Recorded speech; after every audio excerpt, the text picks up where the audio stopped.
Afternoon, everyone. It's great to be back with all of you. It's good to see you. Good to be in this room. I'm glad everybody showed up today. Let's get back to work. We're going to begin with a few scheduling announcements. Tonight, as you all know, at 9 p.m. Eastern, President Trump will deliver a major address to the nation on protecting the integrity of our elections, and we encourage every American to tune in.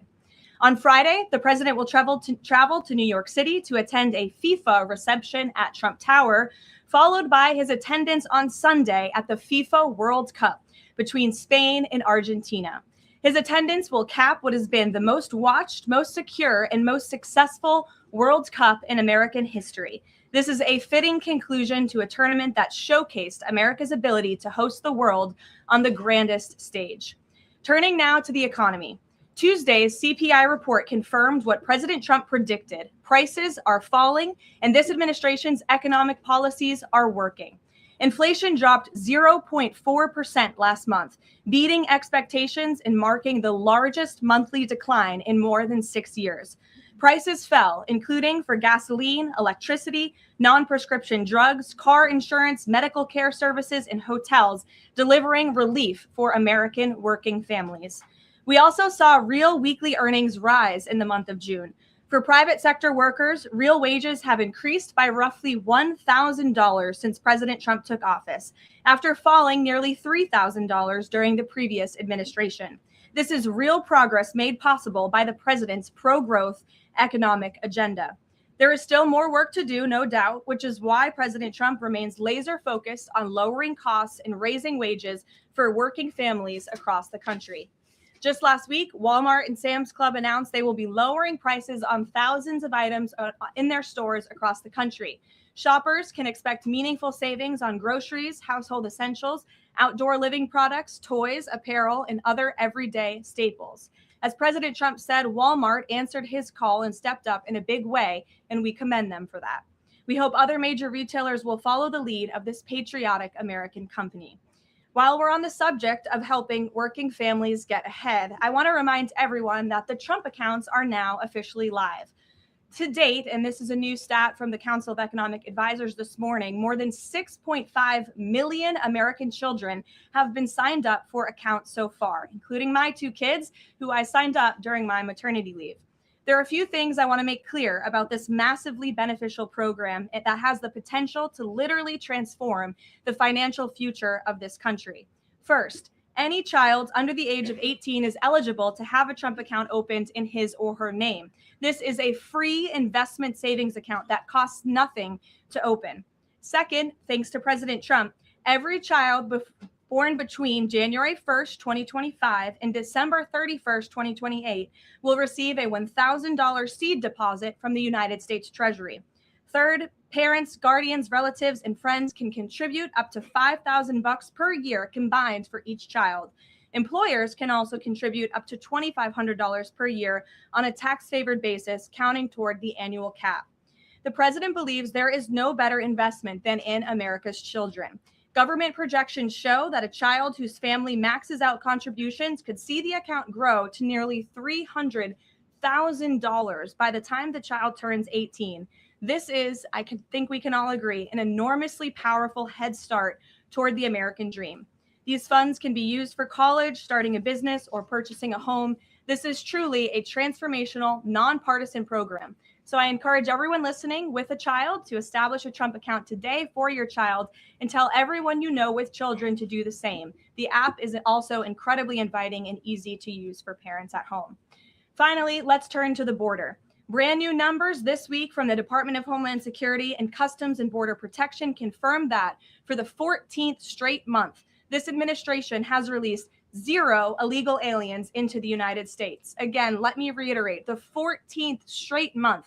Not a single illegal criminal alien has been entered into our country, released into our country by this administration. Illegal crossings in June remained at historic lows, and Southwest border apprehensions are down 94% compared to the same period under the Biden administration. These numbers speak for themselves. Thanks to President Trump's strong leadership and unwavering commitment to law enforcement, America has the most secure border we have ever had in our nation's history. The administration continues working to reverse the previous influx of millions of illegal aliens into our country by the Biden administration, and our law enforcement professionals, God bless them, are arresting criminal illegal aliens across the country, including those convicted of the most heinous and violent crimes. This past weekend alone, ICE arrested a Mexican national and gang member convicted of second-degree murder in California, a Dominican national convicted of aggravated manslaughter in New Jersey, a Saudi national convicted of indecent liberties with a child in North Carolina, a Mexican national convicted of continuous sexual abuse of a child in California, a Nicaraguan national convicted of second-degree child molestation in Rhode Island, and a Mexican national convicted of lewd acts with a child under 14 with force in California. These are egregious crimes. And again, I think we can all agree that none of you would want these individuals living in your communities, and you have this administration to thank that they are on their way back home. The American people delivered a decisive mandate to arrest and deport these dangerous criminals, and President Trump is wholeheartedly committed to delivering on that mandate every day. He will never waver in his duty to defend our homeland and protect the American people, and he has proven without a shadow of doubt that the chaos and the lawlessness that we saw every single day at the border and across our country under the Biden administration was a choice, and it is a choice this president has chosen not to make. While this work is far from finished, the border is secure and deportations will continue. With that, I'll take your questions today. I look forward to doing so. I know there's a lot of news. We have two people in our new media seats today, Rachel Bade and Ben Black. Rachel, why don't you kick us off? Ben will give you a question, and then we'll get to the rest of all of you. Thanks, Rachel. Thanks, Caroline. Welcome back to the briefing room, and congrats on your baby. Thank you. Two questions, Sure. if I may. The first one, a fun one for your first day back. You now have two babies under 2 years old. I do. As someone who has a 4-year-old, I can only imagine how little you are sleeping right now. What is your one tip or secret to women who want to have it all, the kids and the hard charging career? Well, thanks for the question, Rachel. And it is really good to be back with all of you. I don't think there is a secret. You just have to show up every day and keep going. And it really does take a village. Take the opportunity to shout out to my husband who's home with our babies right now. I look forward to returning home later to be with them, but it's challenging. But for me, I view this as more than a job. I view this as public service on behalf of a president who I firmly believe in everything this administration is doing and really creating a better country for my children and their future. And I'm very grateful for that. Blessed to both be working in this job, but also to have two beautiful babies at home. And as you know, Rachel, and any mom in this room knows, there's nothing better than being a mother. So thanks for the question. Babies are the best. Okay, a question about tonight. There are a lot of Republicans in this town who very much support the SAVE Act and want to make sure, our elections are upheld, election integrity, top priority for them. But some of them are concerned that tonight's primetime address might focus on, elections of the past, relitigating them rather than voter concerns of today.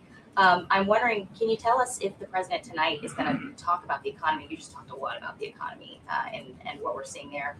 And what does the White House say to Republicans who are worried that election issues like this could actually turn off swing voters? Well, a few things. I would encourage everyone to tune in tonight. I've seen a lot of reporting and frankly misreporting about what the president will say. I think the American people will be relieved to hear what they are hearing from the president of the United States and his commitment to transparency and the focus on the integrity of our elections tonight. I think all Republicans and Democrats should recognize this should be a nonpartisan issue. If we don't have safe and secure elections in our country, we cannot have a country. It is a vital part of our democracy, of our constitutional republic. The president will be speaking about that tonight. And in addition, at the very same time, of course, he is working on all of these economic issues that the American people have at home. I just read to you the latest inflation numbers are looking good, the best report in 6 years. The president, Republicans and Democrats and all Americans have this president to thank for the largest tax cuts in American history, which every Democrat on Capitol Hill voted against. You have this president to thank for the Trump accounts for our children and securing the future of the American dream. So this president is doing a lot, but obviously safe and secure elections are a true tenet of our constitutional republic, and the president will be speaking about that tonight. Thank you. And Ben, please. Hey, so I'm from England. I've been following the World Cup all around, absolutely loving it. Unfortunately, we got knocked out last night, so I'd love to I'm ask sorry a for favour. the loss. I'll skip over that. Tough day for you today. Yeah, it's all good though. But I want to know, so all these football fans coming to America, absolutely having a great time. I've had an amazing time. What do you want these football fans to take away from their time in America? Sure. Well, I'm so glad you enjoyed your experience here in our country, and sorry for the loss. We look forward to the final match on Sunday, and I know the president looks forward to attending, but I think the world saw that this president and this country is able to put on the greatest show in sports in the world. And we are a kind people, we are hardworking people, and we have the best country on the planet. And I know I've loved seeing the videos from foreigners from around the world who have traveled to the United States and have been quite surprised about how lovely and enjoyable the United States is. I don't think we get enough credit from the international media around the world, but we encourage everyone to come and experience America for themselves. So thanks for being here. Absolutely. And safe travels home. You're welcome. Caroline. Garrett, Caroline, welcome back. good to see you. Likewise, to the degree that this speech tonight is about elections past, not elections upcoming, the 2020 election has had dozens of recounts, lawsuits, audits. 2024 election, widely believed to be safe and secure. There's not really any question about that. A lot of people look Because at it was this. too big to rig. Well, I think a lot of people look at this It's a and massive wonder, amount of votes for this president. That's why he's in the Oval Office were- right now. no one disputes that. And there were a significant amount of votes for Joe Biden, who won in 2020. I mean, I think the question is, why is the president unable to let this go? Well, first of all, Garrett, I think part of the problem is that the media has refused to acknowledge that tens of millions of Americans across the country share the concerns of this president about the sanctity of our elections. And your premise of your question, you're jumping ahead to a conclusion in this speech before even hearing it yourself. I think that everyone should tune in tonight, including the people in this room, and you should report on the president's speech and the findings that he is going to reveal in this speech with a little bit of honesty and a little bit of integrity, because it will shock you if you have an honest eye listening to the president tonight, and everything he is saying will be backed by facts and by evidence that will be provided this evening. And again, Garrett, I think all Americans, Democrat, Republican, should agree that we are the greatest country in the history of the world. We should have the safest and most secure elections in the history of the world. And what the president will be speaking about tonight will show you that perhaps that is not the case. And we need to make some adjustments moving forward, including the Save America Act, as Rachel pointed out, is a key legislative priority for this president on Capitol Hill. And he wants to see all senators and members of Congress voting in favor of the Save America Act, because it's crucially important as we move forward.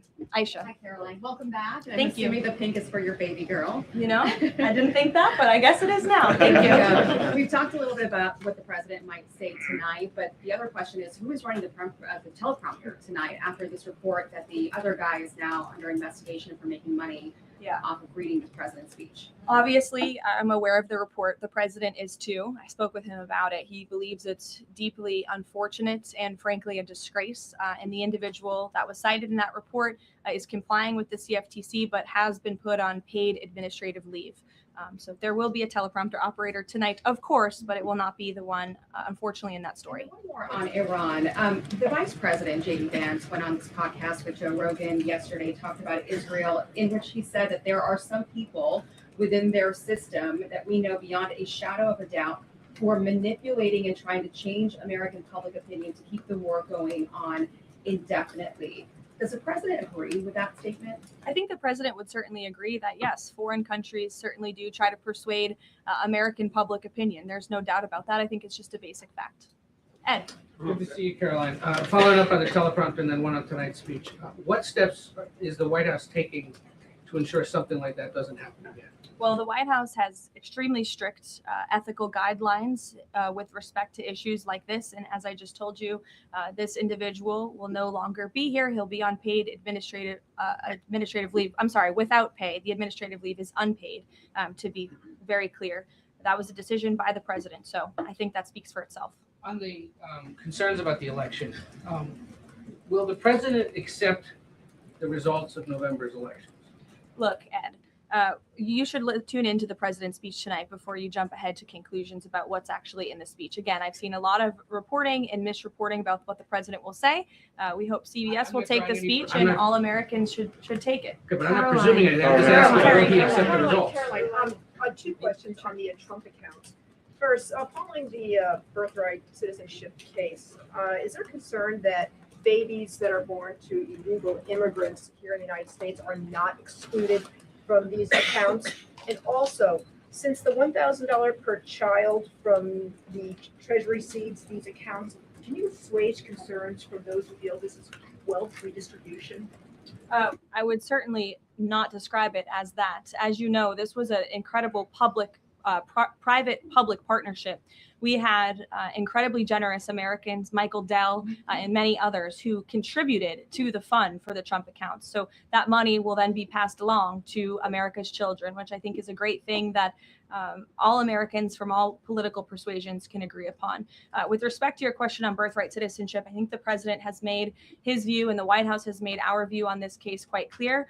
We're going to continue to move forward to work with Congress, hopefully in the future, to remedy this problem in our country and to ensure that we cannot have this scam continuing where you have foreigners from all around the world traveling to our country to give birth to babies who are then given the greatest privilege on the face of the planet, American citizenship. That's not how our founding fathers intended this country to work or to operate, and the administration is committed to finding solutions to remedy that. Do they have access to the Trump accounts, those are children of those illegal aliens? That's not something I've discussed directly with the president, so I don't want to speak out of turn on that. As you know, Carrie, all American citizen children are able to access the Trump accounts as it stands right now. Sure, go ahead. Thank you very much, Mark Stone from Sky News. Can I switch to Iran, please? Sure. And specifically, the Manab school attack. 120 children dead, 26 of their teachers. A Sky News investigation released today points to all this being a tragic mistake by America, by the US military. So could you explain, please, why the president is repeatedly saying it wasn't America when he hasn't actually, he says also that he hasn't even seen the report? I can't speak to the Sky News investigation respectfully because I have not read it. All I can speak to is what the president has said as I speak on his behalf, and the investigation continues, and we would defer you to the Department of War for further questions on it. Do you mind following up, if I may? Sure. I just want to My answer is understand. not going to change. I just want to understand why he consistently says it wasn't us, we didn't do this, when all the evidence and indeed the preliminary report, and we've spoken to a military insider who says this was human error. Well, that's the president's opinion. And at the very same time, he has said the Department of War is investigating the matter, and we would defer you to them for any questions with respect to the investigation, which obviously has not been released yet. I would defer you to them for further questions on it. But there's been, I think the president feels that way because he knows that our military always acts in good faith and absolutely never targets civilians or children, unlike the other side of this conflict, Iran, who is well known for killing women and children and innocent people in their country for a very long time. So you should focus on that in your reporting. Danny. Thanks, Caroline. Welcome back. Another World Cup question, much as it pains me. President Trump had some harsh words for Spain at the NATO summit last week about their spending. Does that mean he's going to be supporting Argentina? Danny, it is a really good question, and I'm disappointed in myself for not asking the president before I came out here, knowing you would probably ask. I haven't talked to him about it, but we'll get you an answer on that. You're welcome to ask him yourself at some point before the game. I'm sure you'll see him, and I'm sure he'll have a fun answer for you on it. Sure, in the middle. Go ahead. Sure, Jasmine, go ahead. Thank you, Caroline. Welcome back. Thanks. Back on the teleprompter issue, Notice reported earlier this year that Kalshi was inaccessible on the Wi-Fi that journalists here at the White House have access to. Are staffers back in the West Wing and other parts of the EOB, et cetera, do they have access to Kalshi and Polymarket on their Wi-Fi? On our work computers? Honestly, I've never tried, so I don't know. But I'm happy to go try and get you an answer on that. Another question, Caroline. In the back, Another Reagan. question, Caroline. Sure. I just wonder, are Jasmine, there go other, ahead, and then another Reagan. question. Are there any other White House staffers or people within the administration who are suspected of also placing bets on Kalshi or Polymarket or other things with some of this privileged information? Not to my knowledge, not that I've been made aware of. And as you saw, I think this played out exactly how it should. Kalshi notified the CFTC of suspicious activity. They investigated that, identified the individual, and he will now no longer be working at the White House. So I think that answers all the questions on this matter. Reagan. Caroline, I have a question for you on the Save America Act and Sure. Senator Graham, and then a quick question on Iran. Sure. Trump said in one of his final conversations with the late Senator Graham that he was talking about the Save America Act and that he felt like they were in a great position with it. Do you anticipate that the Senate is going to be more aggressive to push the Save America Act in light of the fact that it was so important to Senator Graham so close to his death? Sure. Well, since I haven't had the opportunity, let me just express my sincere condolences to Senator Graham's staff and his family. He was beloved by so many here at the White House, especially the president. And I know that the news of his sudden passing was just tragic to all of us, especially the president, who considered him a dear friend. The Save America Act, as I said, Reagan, is of vital importance to this president, and he wants to see it move forward. I understand that Capitol Hill and Speaker Johnson are moving forward with attaching as many elements of the Save America Act as possible to the budget reconciliation 3.0. Here we go. The president is supportive of that process, and he hopes that Republicans will vote for this important piece of legislation. The budget reconciliation bill not only will address the Save America Act, but also ensure important aid for our farmers and our war fighters, which the president supports as well. Brian. Thank you, Caroline. Welcome back. Thank you. On the Calchi situation, I have just a few questions on that. Sure. This individual has been accused of making trades around the president's speeches for months. I mean, this has been going on since at least earlier this year, maybe even before that. Did the White House counsel have any awareness that this was going on with this individual? And if not, No. So if no, then why not? Is there any sort of plan in place to try to figure this out, to see if anyone else is doing this, sort of track future people from, see if they're making these types of bets in the White House? Any discussions around that? Look, there are very strict ethical guidelines here at the White House that explicitly state not to do this. And the White House counsel's office makes that clear to all of us who sign up to work in government on behalf of the president. So I think there has been a plan in place. This individual unfortunately violated the plan, and therefore he's paying the consequences for it. I don't know why there's further I questions just on want it. to follow on this, but then doesn't that leave open the possibility, even though there are the rules, I mean, there's no disputing there's strict rules on this, but if there are no mechanisms in place, and then I'm not saying that there should and should not be, but if there are none in place to try to track this happening inside the White House and inside the executive branch of the government, doesn't that leave open a possibility for this to keep happening or happening again, and these result in people making bets like this inside the administration? Again, there are very strict ethical requirements required by all staffers and officials here at the White House. And if they are violated, people will pay consequences for that, as you're seeing with this case. Libby. Thank you. I have a question about Senator McConnell, but first on Iran. President Trump has now greenlit strikes on Iran for nearly every day this week. Does the White House describe negotiations more at a standstill or essentially completely over? Well, I've spoken with the president about this as recently as an hour ago. Iran very much continues to talk to the United States of America and express that they want to make a deal with us because they are suffering devastating blows on behalf of our United States military. The reason, and this is important for the American people to understand, the reason for the recent strikes over the course of the last several days is because Iran violated the memorandum of understanding that we struck with them. Specifically, in the memorandum of understanding that they signed, they were not to fire on commercial vessels moving through the Strait of Hormuz. And unfortunately, they have made the tragic decision for them to do that. And President Trump is not going to sit by and allow these acts of terrorism to take place in the Strait without ensuring Iran pays consequences for that. And that's what we are witnessing right now. Talk to him about this within the last hour. I mean, does he essentially seem fed up with these negotiations? And can you explain why the American people should think that a deal with Iran would even be worthwhile at this point, given the fact that they broke it already?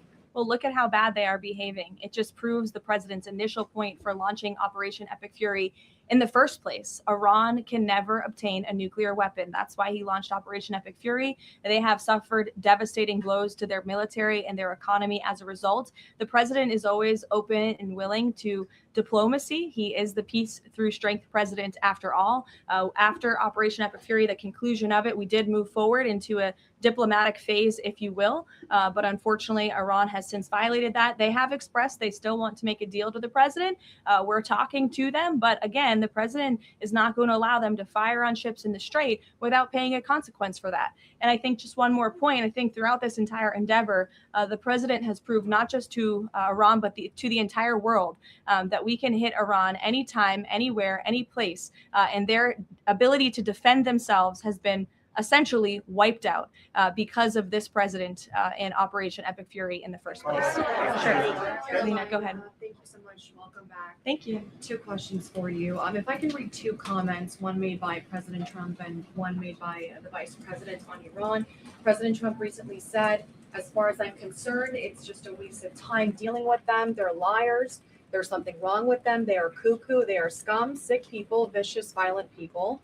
And then Vice President Vance went on Joe Rogan last night and he said, I'm very frustrated by the Americans and frankly by people in other countries who say you cannot negotiate with the Iranians. So your response to these contradictions, because I think you can understand how that's confusing for Americans with this mixed messaging. And then second question for you, at least 6 Americans are still detained in Iran. Mm-hmm. Will President Trump make this conditional, a point of condition in continuing these conversations with the country, as well as political prisoners, Sure. and also people that are still being executed in Iran to this day? Sure. To your second question, I'll never create a red line or a condition on behalf of the president without his blessing. I haven't heard him say that, but obviously ensuring the return of Americans wrongfully detained or held hostage all over this world remains a priority for him, and he has done so in a tremendous way over the course of the last year and a half. Americans from all over the world have returned home thanks to this president and the efforts of his national security team.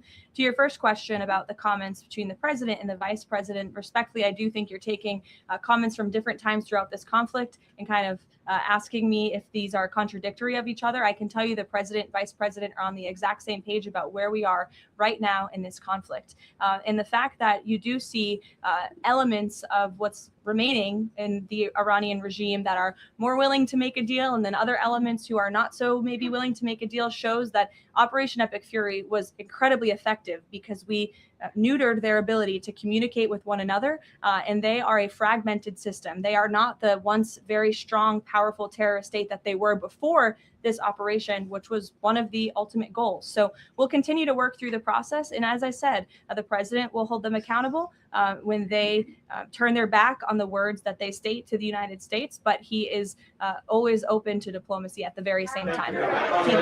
Thank you, Caroline. Sure. Regarding the president's speech tonight, he's been in office over 540 days now. If what he says is tonight is backed up by evidence, why hasn't anyone been charged? Well, he hasn't revealed it yet. He hasn't declassified the documents yet, and you will see what he says tonight, and then we'll move forward So appropriately charges from followed there. Tonight from the Justice Department? I don't speak on behalf of the Justice Department, Caitlin, you know that. Rachel, By evidence, will there be charges?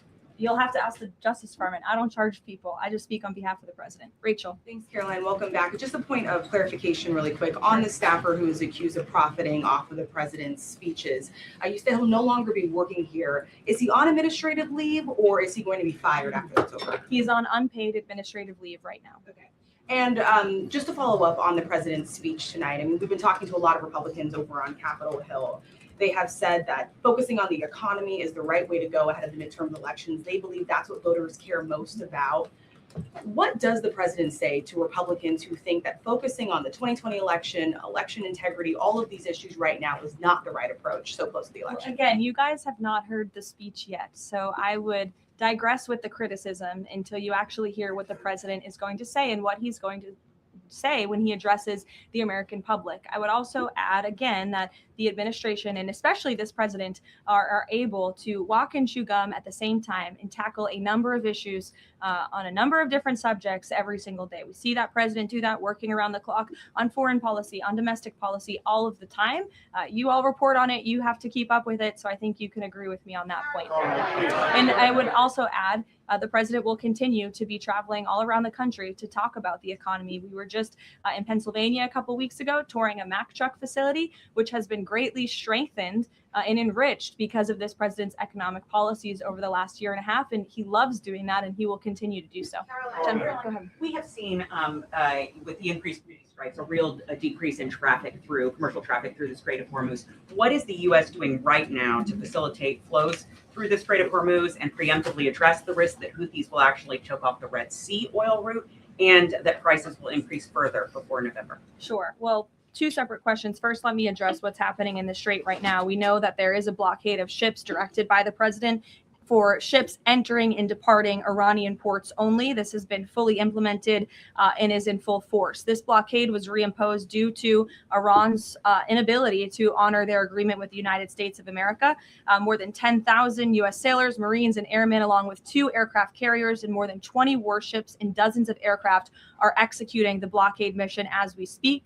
And during the first 24 hours of the blockade, U.S. CENTCOM has redirected 2 compliant commercial vessels and disabled 1 non-compliant vessel. So look, the Strait is open for ships that are not traveling to and from Iranian ports specifically, and the U.S. Navy is there to ensure that can take place. With respect to gas prices, as you know, the price of oil right now is approximately $80 a barrel, maybe a little less. Before I came out here, that's what it was at. Gas prices are down approximately 60 cents a gallon off the peak of this conflict. And the president was honest with the American people from the beginning. There may be temporary disruptions in the oil market, but what we haven't seen is what all of the naysayers said, that there would be massive increases in the price of oil that so many warned about. And that's in large part because of the president's domestic energy policies here at home to revamp our domestic production here. But also the administration has taken many swift actions to mitigate these temporary disruptions. As you know,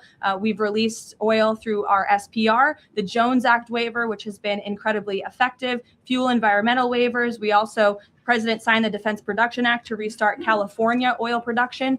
So all of these very swift and mighty actions on behalf of this administration have led to a rather stable oil market, and the president will continue to do all he can to ensure prices come down, stay stable for the American people and the American consumer until the end of this conflict. And ultimately, I think Americans should keep in mind why we're doing this in the first place, to ensure that Iran, a terror state, can never obtain a nuclear weapon. Dasha, go ahead. Caroline, nice to see you back. You too. 2 questions, one on tonight and one on immigration. It strikes me listening to the conversation in this room about Iran, given the questions that folks on both sides of the aisle have about strategy and endgame, given that the United States has intensified strikes on Iran, typically in a time of conflict, when the president gives an address to the nation, you would expect him to address this conflict. Number one, will he talk about Iran? And why is that not the major topic of his speech? Does he believe that the SAVE Act and the 2020 election integrity are more important right now? Well, no, it's not a matter of importance. It's just a matter of timing. The president will be making a very important announcement with respect to the integrity of our elections. However, it is also very possible at the top of the speech, he will mention the current situation with Iran and also the economy as well. As you all know, President Trump is a man of his own word, and he sometimes is thinking about these things up until he walks out. But we have had conversations about him addressing a range of topics, and that could very well be possible tonight. Again, this is all more reason for all of you to carry the speech live and for the American people to tune in tonight so they can hear directly from the the president and draw their own conclusions. Caroline, go ahead. Immigration. Caroline, sorry, I just wanted to add the immigration question real quick. Sure, Caroline, go ahead. sorry. 3 men were killed in ICE encounters in less than a week. As a result, DHS announced that it would end vehicle stops, and then President Trump urged them to change their position. Can you confirm whether vehicle stops are back on? And is the administration doing anything more to prevent these kinds of deaths, maybe accelerating distribution of body cameras, which weren't present in this case? So a couple of things. Vehicle stops are continuing. Verbal guidance has been given to all field offices across the country by the Department of Homeland Security. The President and the Secretary of Homeland Security are on the same page that vehicle stops are a necessary tool that ICE agents need in order to continue their deportation campaign of the worst illegal alien criminals from our country. With respect to body cameras, I know there's been some questions about that in recent days. Over half of all ICE field offices now do have body cameras, and the remainder of the field offices are expected within 60 days. It's been a slower rollout than we would have hoped, but that's because of the Democrats' decision to shut down DHS for several weeks. So we expect to fully execute on the promise of body cams to all field offices across the country very soon. Karen. Caroline, On the parasite outbreak related to Yes. produce, can you give an update on the administration's response to this? Are there federal officials on the ground in the hardest hit states right now doing any testing of production facilities or farms to try to figure out where this outbreak has started? Sure. Well, what I can tell you, having been back at the White House for just a couple of short weeks, I've been in meetings on this very topic, and I can tell you the White House is closely monitoring the situation, has a handle on the situation. We're committed to providing the CDC and the FDA the resources that they need, and we urge all Americans to follow CDC guidance on properly washing and cooking raw ingredients to prevent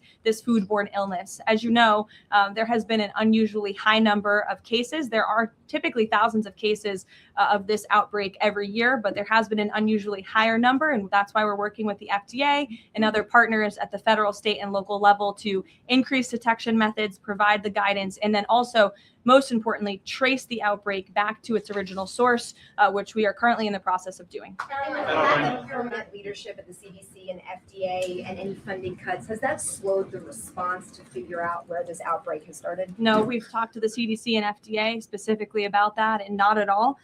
They have the resources they need to make sure that Americans are fully informed and protected from this illness during this time.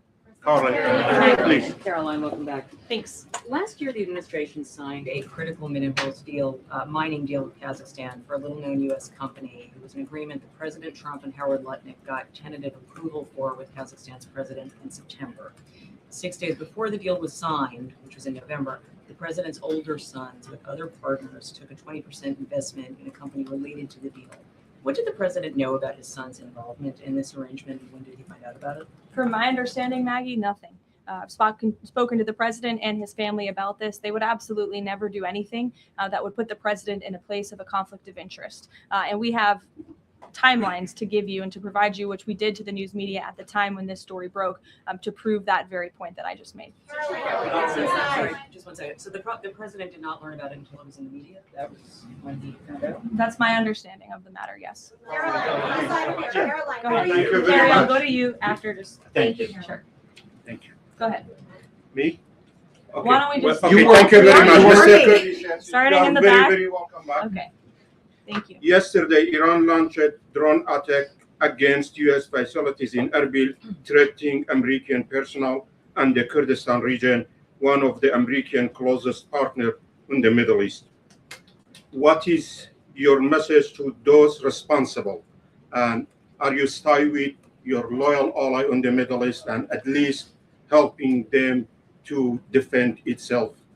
Who launched the attack? You're saying Iran, Yes, Kurdistan of course. region. Well, I think I've addressed that previously in saying that the Iran has unfortunately shown to violate the word that they struck with the president of the United States. They're paying consequences for that in the strikes that the president has authorized in the recent days. Thank you, Caroline. You were with the president in Ankara for the NATO summit, and there Ukraine was one of I was not actually. Oh, you were not. Okay, yeah, but the issue of Ukraine was one of the most important topics there, and the situation is escalating between the two sides in these days. But there are still efforts. Can you give us more information about where we are and how the local power breakers, including Turkey, are involving in order to solve the problem? Sure. I'll check with the National Security Council and get back to you on that with more specific guidance. What I can tell you is I know the president greatly enjoyed his visit to Turkey, and not just his participation in the NATO summit,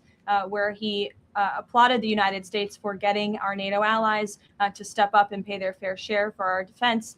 But also he greatly enjoyed his time with President Erdogan in Turkey and appreciates the bilateral relationship between our two countries. Kara. Hi, Caroline, welcome back. Thanks. Contrary to what the mainstream media is reporting, Americans that I speak to care deeply about election integrity. This is true. Why do you think the mainstream media is so fearful of tonight's speech and anything to do with election interference? And why are they attempting to discredit President Trump's speech before they've even heard it? And lastly, what's your message to AOC, who is asking for President Trump, the mainstream media, to actually censor the sitting president's speech tonight? Yeah, I think that the mainstream media should air the president's speech and allow the American people to draw their own conclusions from it. Again, I think it's important that the American public hears directly from the President of the United States on a topic that, to your point, is very near and dear to the hearts of many Americans across the country, the integrity of our elections. This should be a nonpartisan, non-controversial issue, and I think you'll hear the president talk about that tonight. So we'll see you then. Thank you. Who is telling the president that